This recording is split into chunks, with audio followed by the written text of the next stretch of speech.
That's They Call Me the Breeze.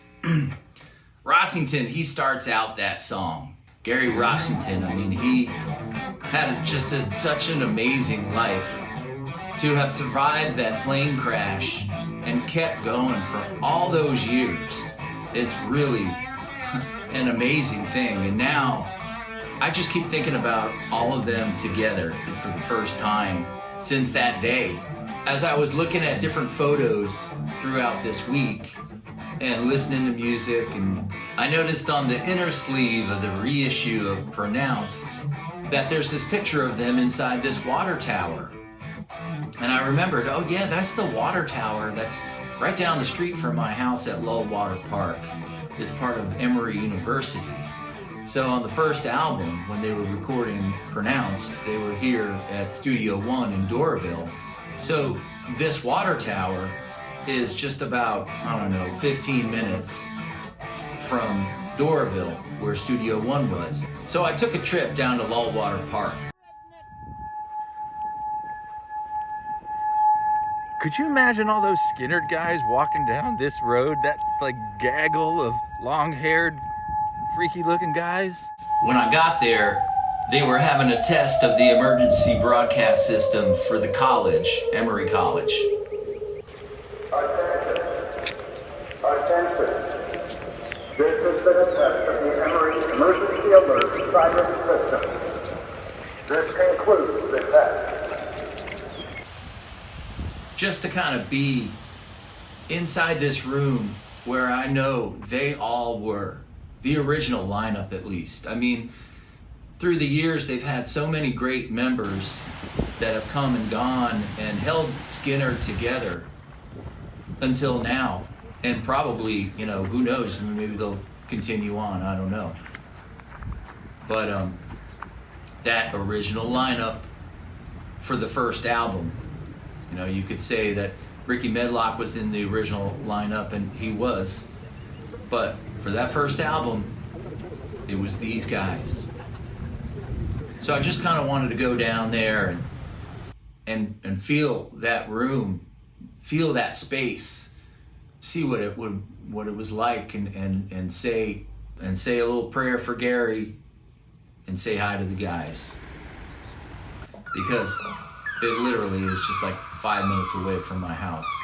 And as I'm walking down this trail, I just can't help but think of this crew of people, the band, and probably Dean Kilpatrick and Gene Odom and some of the crew guys walking down this trail, you know, dressed up to take a picture.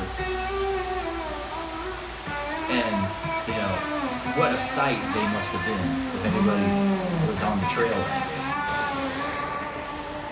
day. All those guys were standing right in here with those dreams of rock and roll, fantasy, stardom.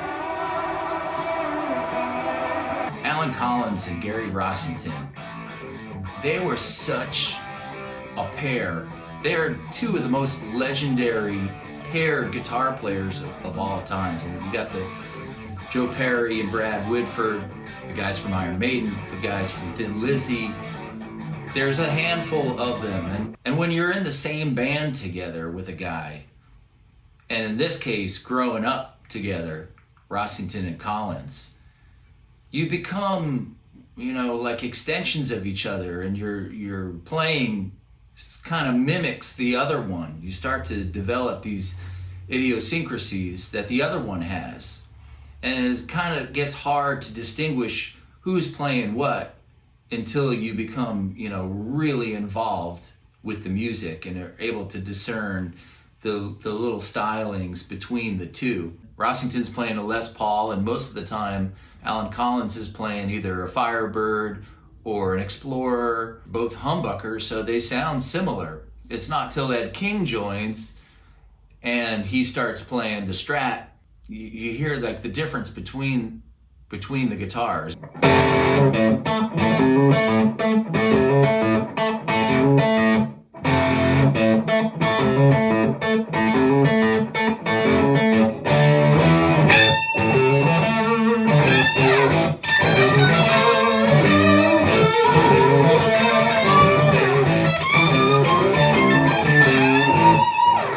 And then when Ed King leaves, you see like Allen Collins will play some of the Strat parts, and he plays it just like Ed King.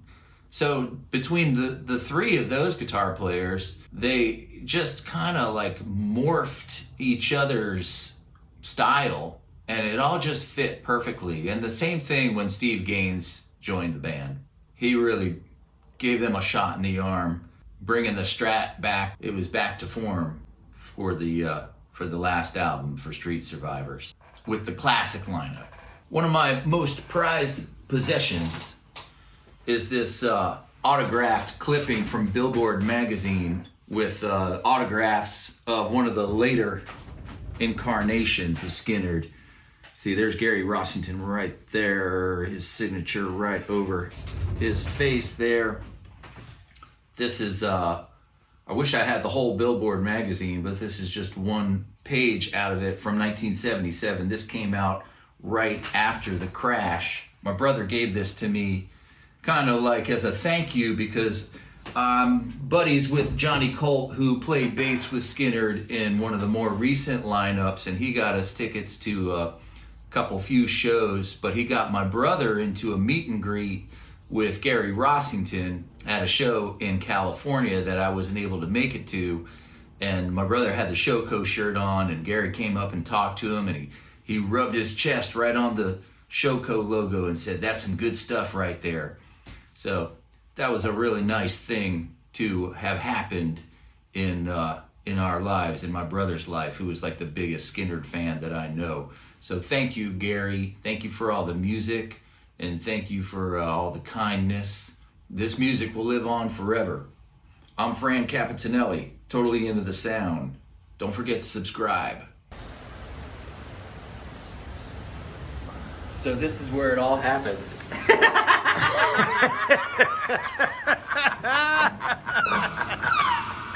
Don't forget to subscribe.